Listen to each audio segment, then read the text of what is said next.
professional handwriting analysis channel. And as they're going over this, they talk about all the intricacies of his writing. But to me, this Brendan, MAGA, and the signature, and the fact that I can make out every single letter clearly and easily. Now, again, this might be manuscript and not cursive, but his cursive, I mean, this to me, this is just insane to say that this is the same person writing this. Breaking news, and this one didn't come from a press release. It came from inside the family, because what just surfaced has people across Twitter, YouTube, and private group chats asking the same question. Who's telling the truth and who's been performing this entire time? Late last night, a statement, unexpected, unfiltered, and way more direct than anyone anticipated, started circulating online. Not from media, not from a blogger, from someone connected by blood to Charlie Kirk. And the target?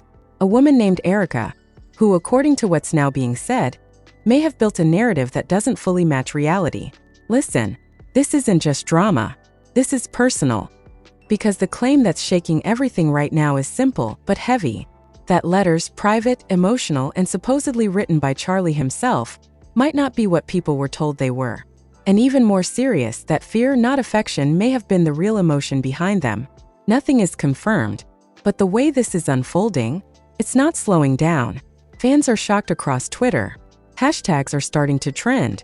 People are pulling up old posts, old screenshots, old interviews, trying to piece together what actually happened behind closed doors. And the deeper they dig, the messier it starts to look.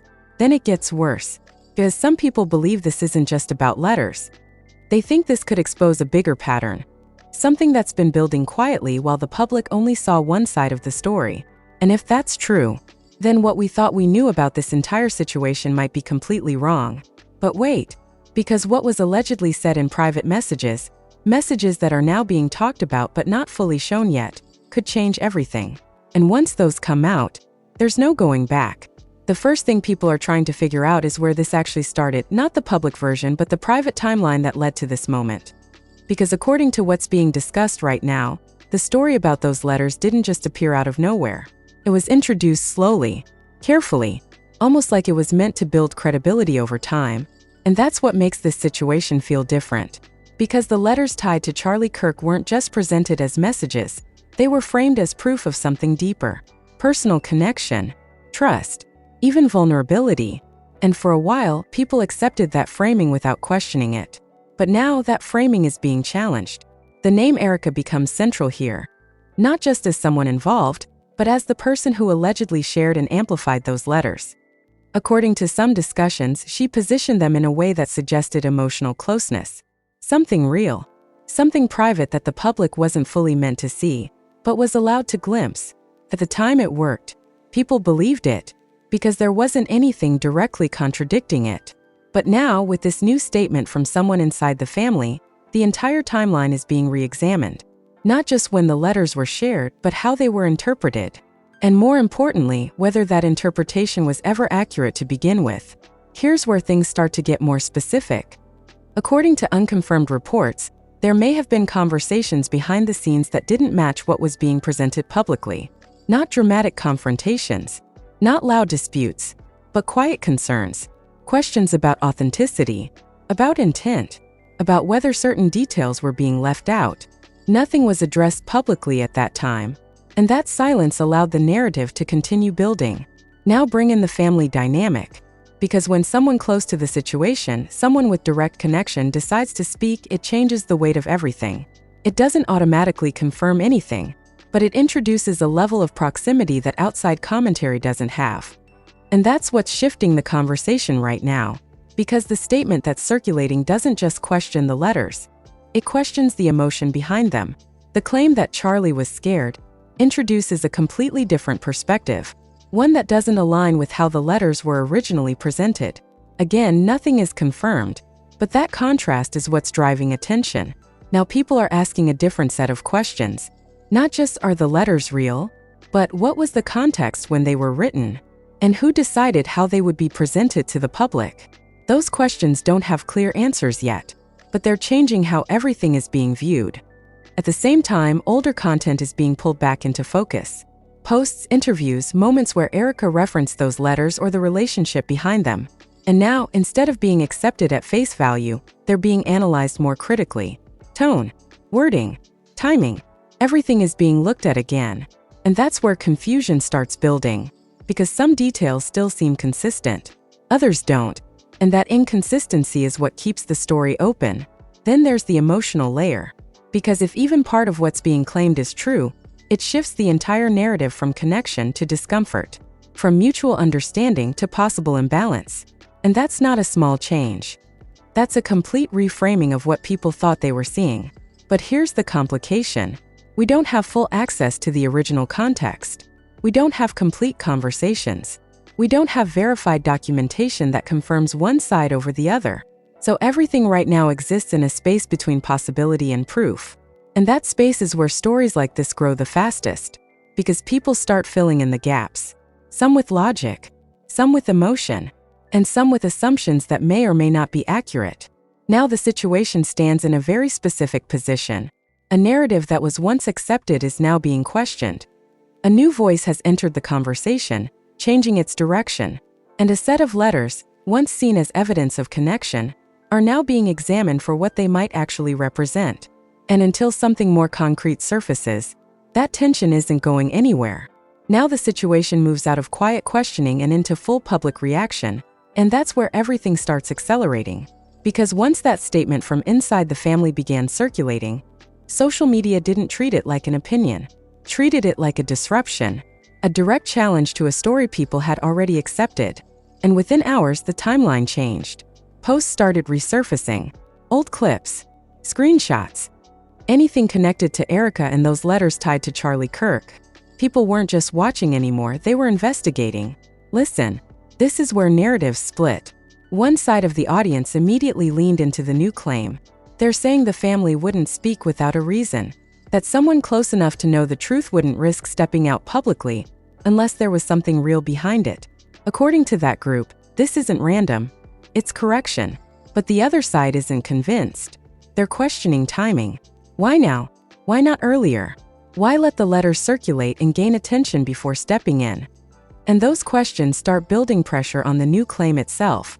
Now you have two competing narratives moving at the same speed, and neither one is slowing down. Then something else adds fuel. A set of alleged messages, unverified but widely discussed, starts getting referenced online. Not fully released, not clearly sourced, but enough people are talking about them that they become part of the conversation.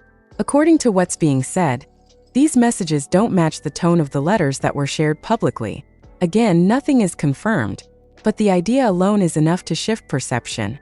Because if the private tone doesn't match the public tone, then something in between has been altered. That's the implication. Now here's where the first major twist hits. People begin noticing small inconsistencies in how the letters were originally presented. Dates that don't fully align. Phrases that feel structured differently than expected. Some are saying it could be normal variation. Others think it raises questions about how those letters were selected or even edited before being shared. No proof, but enough uncertainty to keep attention locked in. At the same time, Erika's past statements are being replayed in a new light. Not as standalone comments, but as part of a larger narrative. And that changes how people hear them. Words that once sounded emotional now sound calculated to some listeners. That shift isn't based on confirmation. It's based on perspective. And perspective is driving everything right now. Then the reaction intensifies. Twitter threads break down every detail. YouTube videos start analyzing side-by-side comparisons. Comment sections fill up with people arguing both sides. Some are defending Erika strongly, saying she's being targeted unfairly. Others are saying this new information changes everything. No middle ground, just division. Now here's where it gets more complicated. Because the family voice that introduced this new claim hasn't expanded on it yet. No follow-up, no additional details. Just that one statement that started everything. And that limited information creates a strange dynamic. Adds credibility, but also raises more questions. Because without expansion, people are left to interpret what was meant, not what was fully explained. And that leaves room for assumptions. Now the emotional stakes start rising. Because this isn't just about documents or messages anymore. It's about trust, about who controlled the narrative, about whether the public was shown a complete picture or a version that served a specific purpose. Those are bigger questions, and they don't get answered easily.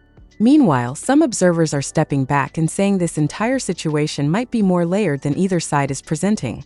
That both the letters and the new claims could exist within a more complex reality that hasn't been fully explained yet. That idea doesn't resolve anything, but it adds depth, because it suggests there might not be a simple answer. Now everything sits in a heightened state. More attention, more analysis, more contradiction, and one key detail that changed everything: the moment someone inside the family decided to speak. That moment didn't clarify the story, complicated it. And if more information follows, it's only going to push this situation further into territory nobody expected. Now the situation shifts again, and this time it moves away from what's being said publicly to what might be happening behind the scenes. Because once a story reaches this level of attention, people involved don't just respond online. They start managing things privately. Conversations happen off camera. Decisions get made quietly. And from the outside, that silence can mean more than any statement. Listen, the focus returns to the relationship between Erika and Charlie Kirk, but now from a different angle. Not what was shared, but what might have been left out. Because according to some observers, the letters, real or not, only show a portion of the interaction. And without full context, even authentic messages can be misunderstood. That possibility changes everything, because now the question isn't just about authenticity. It's about selection. Who chose which letters to show? What was excluded? And why? Those questions don't come with answers yet, but they shift the conversation deeper. At the same time, the claim that Charlie felt uncomfortable, or even scared, introduces a psychological layer that wasn't part of the original narrative. That kind of emotion doesn't usually appear without cause. But again, nothing is confirmed. And without direct statements from Charlie himself, everything remains interpretation. Still, that word carries weight, because it reframes intent. Now, some people are suggesting that what looked like connection may have actually been pressure. Not necessarily intentional, not necessarily malicious, but a dynamic that wasn't equal. That theory isn't proven, but it's gaining attention because it explains the contrast between the letters and the new claim. Others strongly disagree. They're saying this is being overanalyzed, that without full context, assigning emotional meaning to written words is risky, and that the original narrative shouldn't be dismissed based on one statement, no matter how close the source is. Both sides are holding their ground, and that tension keeps the story moving. Now here's where things get more complicated. According to unconfirmed reports, there may have been attempts to address this situation privately before anything went public. Not confrontations, but conversations. Efforts to clarify misunderstandings, to control how certain information was being shared. Nothing verified, but it fits the pattern, because when situations involve personal communication being made public, there's usually a point where someone tries to set boundaries. That happened here. It didn't stop the story from growing. Now attention turns to Erika's position, because regardless of what's true, she's at the center of the narrative. And her next move, whether it's silence or response, carries weight. Some people believe she's choosing not to respond to avoid escalating things further. Others think she's preparing a more detailed explanation. Either way, her absence from the conversation right now is being noticed and interpreted. Then another layer begins to form. Some observers are asking whether this situation is being shaped in real time, not just by the people involved, but by the audience reacting to it. Because once a story reaches this level of attention, perception starts influencing reality. What people believe begins to matter almost as much as what actually happened. That's where things become harder to control, because now the narrative isn't just in the hands of those involved. It's in the hands of everyone watching, and everyone interpreting. Now the situation reaches a more focused stage. Less noise, more targeted discussion. People aren't just reacting, they're analyzing, comparing timelines, reviewing language, looking for consistency. And that shift makes the story more serious, because it moves away from reaction and toward investigation. Still, there's no clear resolution. No confirmed proof that fully supports one side over the other. Just competing interpretations built on limited information. And one central conflict that hasn't been clarified: what those letters actually represent. Until that question is answered with something concrete, everything else remains open. And in that open space, tension doesn't disappear. It builds, quietly, carefully, waiting for the next detail to shift everything again. Now everything reaches a point where the story can't stretch any further without something real stepping in. Because the conversation has already moved through every stage: belief, doubt, reaction, and analysis. And now it's sitting in that final space where one move, one piece of confirmed information, could change everything instantly. Listen, what's happening now isn't loud. It's controlled. And that control is what makes this moment different. No one directly involved is adding fuel. No new statements. No clarifications. Just a steady pause that feels intentional. And when a situation like this pauses, it usually means something is being decided behind the scenes. The focus shifts again to Charlie Kirk himself. Because up to this point, everything has been said around him, not by him. His voice hasn't entered the conversation directly. No confirmation. No denial. And that absence is starting to carry more weight than anything else. Because if the letters are real, his silence matters. If they're not presented accurately, his silence matters even more. Either way, the center of the story hasn't spoken, and that leaves everything suspended. At the same time, attention returns to Erika, but in a more focused way. Not just what she said in the past, but what she hasn't said now. Because when a narrative starts to shift this heavily, most people step in to defend it or clarify it. That hasn't happened yet. And that creates a different kind of tension, because now people aren't just questioning the story, they're questioning the response to the challenge. Now here's where the turning point starts forming. Because the longer both sides remain silent, the more the narrative begins to settle. Not based on facts, but based on perception. People start choosing what they believe without waiting for confirmation. And once that happens, it becomes harder to reverse. That's the risk. Because perception, once established, doesn't change easily. Then another layer comes into focus. Some observers are starting to suggest that this situation may never get a full public resolution. That whatever actually happened might remain partially private. That the people involved may choose to move forward without fully addressing every detail publicly. That idea changes the expectation, because it shifts the goal from finding the truth to understanding what can be known. And those are two different things. Still, not everyone accepts that. There's a growing group saying that clarity has to come eventually. That leaving something this serious unanswered only allows misinformation to grow. And that pressure is building quietly, even if it hasn't resulted in action yet. Now everything sits at its peak tension, not because something new happened, but because nothing has. No confirmation, no full denial, just two conflicting perspectives that haven't been resolved, and a public that's watching closely for any sign of movement. Here's the reality. At this stage, the next development won't just add to the story, it will define it. If more information comes out, it could confirm one side. Or it could introduce a third version that changes everything again. And if nothing comes out, then this moment becomes the reference point. The place where perception settled in without resolution. That's where things stand right now. A story that started with letters has turned into something bigger. A question of authenticity. A question of intent.